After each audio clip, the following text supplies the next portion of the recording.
శ్రీ సాయినాథాయ నమ. శ్రీ సాయి సచ్చరిత్రము 10వ అధ్యాయము. సాయిబాబా జీవిత విధానము, వారి పడకబల్ల, షిరిడీలోని వారి నివాసము, వారి బోధలు, వారి అణకువ, అతి సులభ మార్గము. సాయిబాబా జీవిత విధానము. ఎల్లప్పుడూ శ్రీ సాయిబాబాను భక్తి ప్రేమలతోనే జ్ఞప్తి ఎందుంచుకొనుము. ఏలనగా బాబా ఎల్లప్పుడూ తమ ఆత్మస్వరూపమునందే లీనమై సర్వులకు హితము చేయుట ఎందు నిమగ్నమై ఉండువారు. వారి స్మరణయే జీవస్మరణ రూపమైన సంసారమరడి చిక్కుముడిని విప్పు తరుణోపాయము. ఇది అన్నింటికంటే అత్యంత సులభ శ్రేష్టము, సులభతరము అయిన సాధనము. దీనిలోని వ్యయప్రయాసలు లేవు. కొద్ది శ్రమతో గొప్ప ఫలితమును పొందవచ్చును. అందువలన ఇక ఆలస్యము చేయక మన దేహేంద్రియములలోని పటుత్వం ఉన్నంత వరకును ప్రతి నిమిషమును ఈ సాధనమును అనుష్ఠించుటకు వెచ్చించవలయును. ఇతర దేవతలంతా ఉత్తభ్రమ, గురువొకడే దేవుడు. సద్గురువు చరణములను నమ్మి కొల్చినచో వారు మన అదృష్టమును బాగు చేయగలరు. వారిని శ్రద్ధగా సేవించినచో సంసార బంధముల నుంచి తప్పించుకొనగలము. న్యాయ మీమాంసాది షడ్దర్శనములను చదువ పనిలేదు. మన జీవితమనే ఓడకు సద్గురుని సరంగుగా చేసుకున్నచో కష్టములు, చింతలతోని కూడిన సంసారమనే సాగరమును మనము సులభముగా దాటగలము. సముద్రములు, నదులు దాటునప్పుడు మనము ఓడ నడిపేవాని యందు నమ్మకముంచినట్లు సంసారమనే సాగరమును దాటుటకు సద్గురువనే సరంగుపై పూర్తి నమ్మకముంచవలను. భక్తుల యొక్క అంతరంగమున గల భక్తి ప్రేమలను బట్టి సద్గురువు వారికి జ్ఞానమును, శాశ్వతానందమును ప్రసాదించును. గత అధ్యాయములలోని బాబా యొక్క భిక్షాటనమును, కొందరు భక్తుల అనుభవములు మొదలగునవి చెప్పితిమి. ఈ అధ్యాయములో బాబా ఎక్కడ నివసించెను, ఎలాగున జీవించెను, ఎట్లు శయనించుడివారు, భక్తులకు ఎట్లు బోధించుచుండెను మొదలగునవి చెప్పుదుము. బాబావారి శయనలీల. మొట్టమొదట బాబా ఎచ్చట పండుకొనుచుండెనో, ఎట్లు పండుకొనుచుండెనో చూచెదము.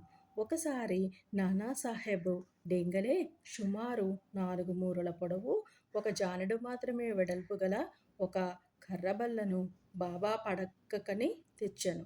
ఆ బల్లను నేలపై వేసుకుని పండుకొనుటకు మారుగా బాబా దానిని మసీదు యొక్క దూలమునకు ఊయలవలె వ్రేళ్లాడునట్లు చినిగిన పాతగుడ్డ పీలికలతోని కట్టి దానిపై పండుకొన మొదలెడెను.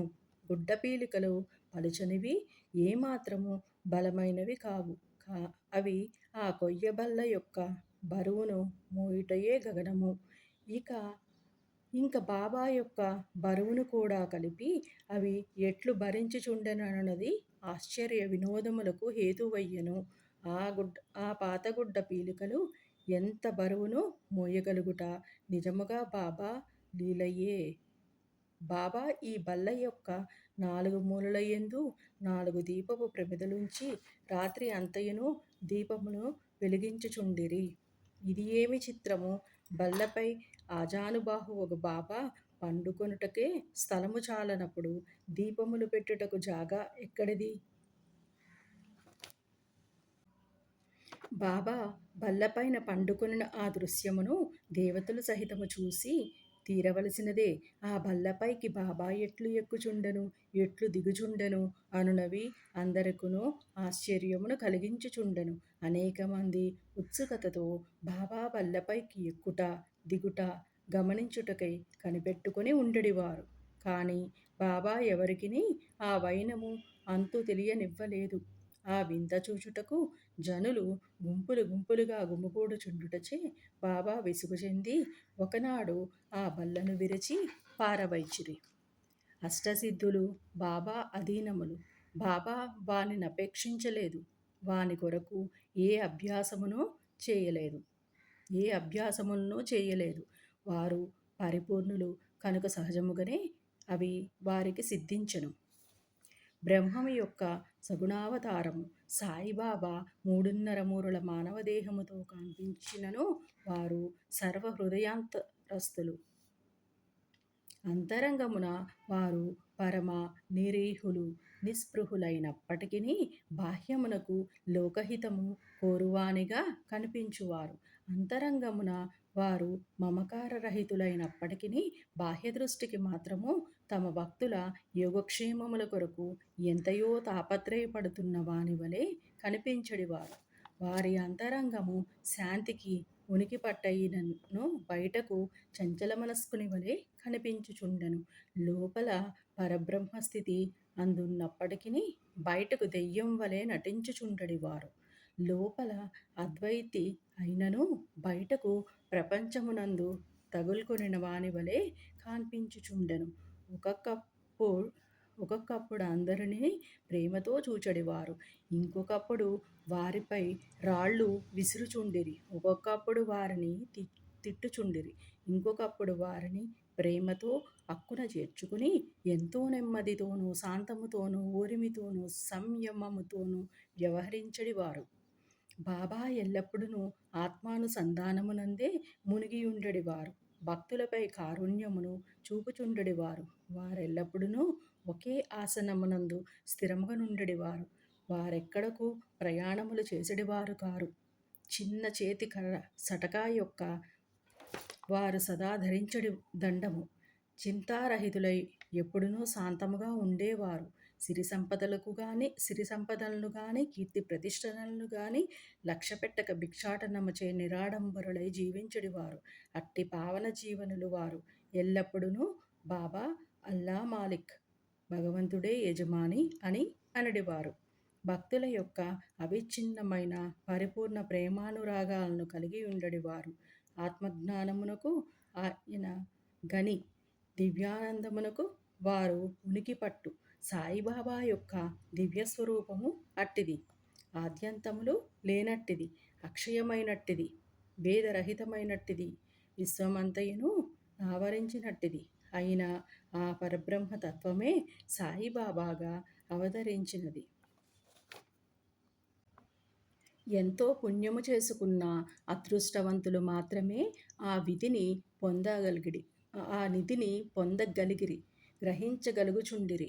సాయిబాబా యొక్క నిజతత్వమును గ్రహించలేక వారినొక సామాన్య మానవునిగా నెంచెడివారు నిజముగా దురదృష్టవంతులు. షిరిడీలోని బాబా నివాసము, వారి జన్మతేదీ, బాబా యొక్క తల్లిదండ్రుల గురించి గాని వారి సరి అయిన జన్మతేదీ గాని ఎవరికినీ తెలియదు. వారు షిరిడీలోని ఉండిన కాలాన్ని బట్టి దానిని సుమారుగా నిశ్చయింపవచ్చును. బాబా 16 ఏండ్ల ప్రాయమున షిరిడీ వచ్చి 3 సంవత్సరములు అచట ఉండిరి. హఠాత్తుగా అచటి నుంచి అదృశ్యులై కొంతకాలం పిమ్మట నైజాము రాజ్యములోని ఔరంగాబాదుకు సమీపమున కనిపించిరి. 20 సంవత్సరముల ప్రాయమున చాంద్ పాటీలు పెండ్లి గుంపుతోని షిరిడీ చేరిరి. అప్పటి నుంచి 60 సంవత్సరములు షిరిడీ వదలక అచటనే ఉండి 1918 సంవత్సరములోని మహాసమాధి చెందిరి. దీనిని బట్టి బాబా సుమారు 1838 సంవత్సర ప్రాంతమునందు జన్మించియుందురనియు భావించవచ్చును.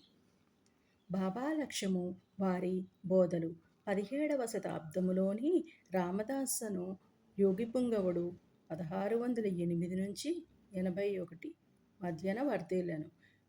గోబ్రాహ్మణులను మహమ్మదీయుల నుంచి రక్షించు లక్ష్యమును వారు చక్కగా నిర్వర్తించిరి.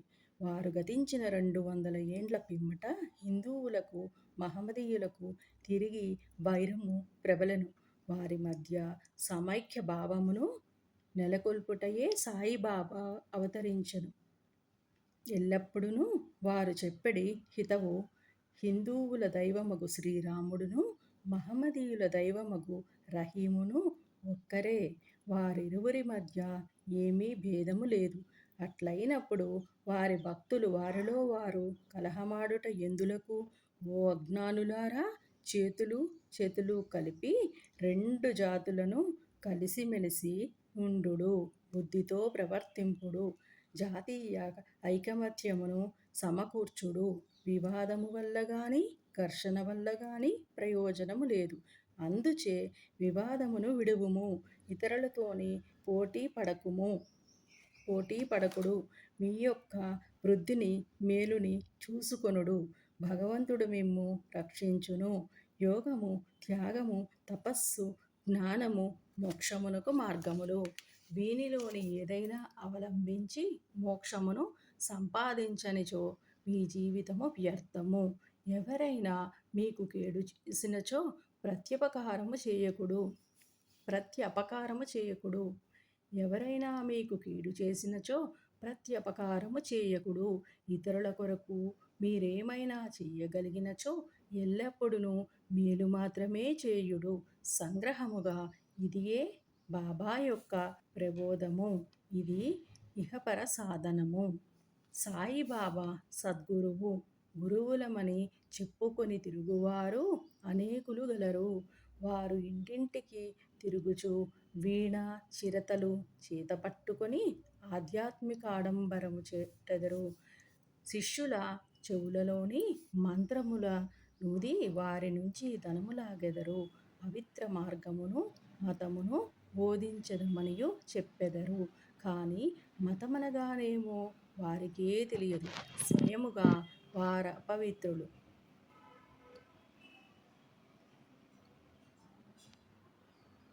సాయిబాబా తన గొప్పతనమెన్నడూనూ ప్రదర్శించవలెనని అనుకొనలేదు. వారికి దేహాభిమానము ఏమాత్రమూ లేకుండెను. కానీ భక్తుల యందు మిక్కిలి ప్రేమ మాత్రము ఉండెడిది. నియత గురువులని అనియత గురువులనియు. గురువులు రెండు విధములు. నియత గురువులనగా నియమింపబడిన వారు. అనియత గురువులనగా సమయానుకూలముగా వచ్చి ఏదైనా సలహానిచ్చి మన అంతరంగమునందు ఉన్న సగుణములను వృద్ధి చేసి మన అంతరంగములోనున్న సుగుణములను వృద్ధి చేసి మోక్ష మార్గము త్రొక్కునట్లు చేయువారు. నీత గురువుల సహవాసము నీవు నేనను ద్వంద్వభావములను పోగొట్టి అంతరంగమును యోగమున ప్రతిష్ఠించి తత్వమసి యగునట్లు చేయును. సర్వవిధముల ప్రపంచ జ్ఞానమును బోధించు గురువులు అనేకులు కలరు. కానీ మనలనెవరైతే సహజ స్థితి యందు నిలుచున్నట్లు చేసి మనల్ను ప్రపంచపు ఉనికికి అతీతముగా తీసుకొని పోయెదరో వారే సద్గురువులు. సాయిబాబా అట్టి సద్గురువు. వారి మహిమ వర్ణనాతీతము.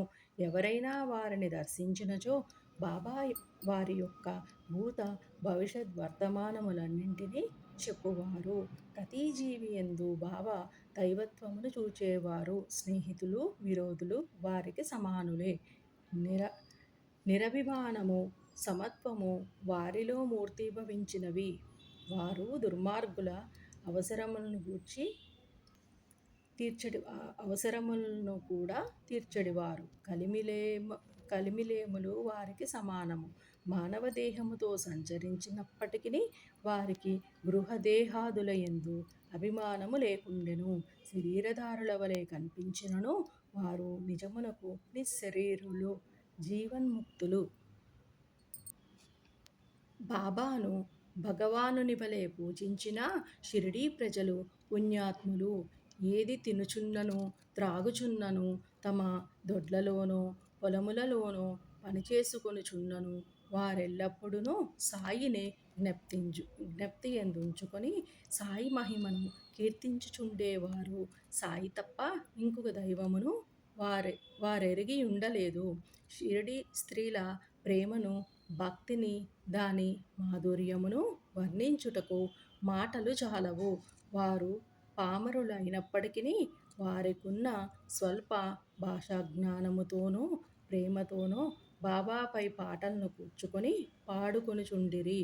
వారికి అక్షరజ్ఞానము శూన్యమైనప్పటికిని వారి పాటలలోని నిజమైన కవిత్వము గానవచ్చును. యథార్థమైన కవిత్వము పాండిత్యం వలన రాదు. అది అసలైన ప్రేమ వలన వెలువడును. కవిత్వము స్వచ్ఛమైన ప్రేమభావముల నుంచి వెలువడును. అటువంటి సిసలైన